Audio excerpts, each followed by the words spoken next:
Ներեցեք, ասեք ինչ պահանջով եք հավաքվել այստեղ։ Օբշի ես բարձր սակագների համար էլ շատ բարձր է, չի համապատասխանում էլ։ Ինչ թվերի մասին է խոսքը գնում։ Մոտ 25%։ 25% վճարում եք պետական հայ։ Yandex-ին ու պետական турքը հետ է։ Ձեր գործընկերները նշում են, որ գրանցված աշխատող չեն համարվում եւ չեն կարողանում պետության։ Էդ էլ հետը, հա, պետական աշխատող չենք համարվում։ Ոչ մի բանկային գործարք չեն անում մեր հետ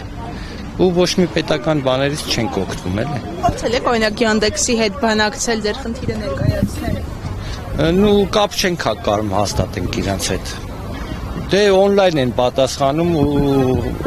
տարբեր հարցեր են մեկնաբանում։ Ստորագրահավաքից ինչ ակնկալիքներ ունեք։ Ճիշտն ասած ունենք ակնկալիքներ, բայց ես տեսնենք էլի։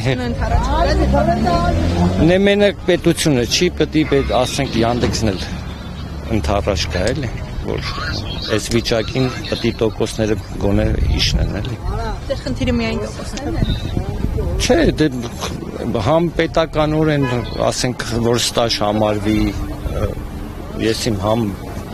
պետական աշխատող լինես էլի, գոնե ստաժ համարվի։ Ձեր հիմնական աշխատանքն է։ Այո։ Միակ աշխատանքն է, ուրիշ աշխատանք չկա։ Այդքան։ Շնորհակալ եմ։ Ձեզ էլ մերսի։